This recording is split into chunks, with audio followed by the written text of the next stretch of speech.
Thank you, Mr. President. In 46 days, the interest rate on student loans will be doubled. And zeroing in on these budgets that are before us, all of them seem to support the essence of the Ryan budget, which is to allow this to happen.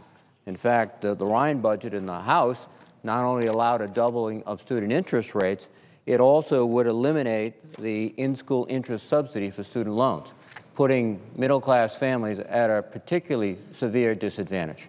We have 46 days to limit this increase on the interest charges to middle-income families, and we've got to act.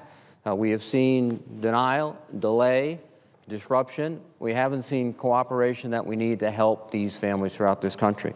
The budget before us not only allows this interest rate to double, but also, through its tax policy, favors the wealthiest and not those that are struggling in the middle to just simply get ahead or simply stay where they are.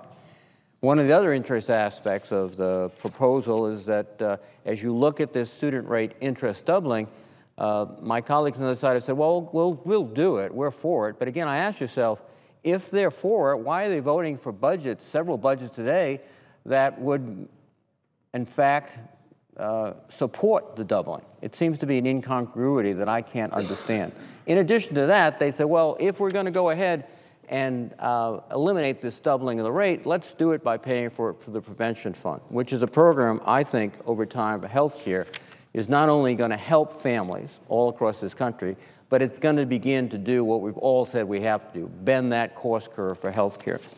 Instead of, I think, a debate about how do we pay for this in a responsible way, and we're certainly open to proposals if they have them, other than this prevention fund, which is, I think, a non-starter. They have suggested that our proposal, which is to close an egregious loophole in the tax code, is somehow a tax increase or somehow doesn't do the job. But PolitiFact, which is an objective body that looks at these various charges, has evaluated one claim that, in fact, our offset is a tax increase. Here's what they say. Actually, the bill changed tax rules only for S corporations and only on professionals like lawyers and accountants who could be taking advantage of the tax code to avoid paying payroll taxes.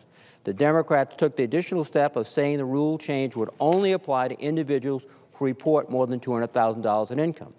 The bill's intent, and I'm continuing to quote, was to close the loophole on people who are avoiding payroll taxes, taxes that they're supposed to pay anyway. It goes on to say, quote, the Republican criticism gives the impression that all kinds of mom-and-pop operations might be subject to new additional taxes when actually the bill is aimed squarely at high-income professionals who are taking advantage of a loophole. The claim was rated by this organization as false.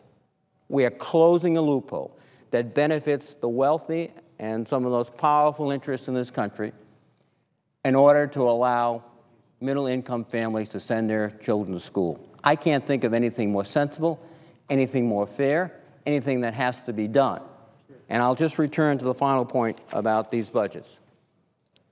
As I read them, they, by and large, echo the Ryan budget, which is say, double the interest rate on students, do other things that will harm middle-income and middle-class people, all to benefit the wealthiest through additional tax cuts.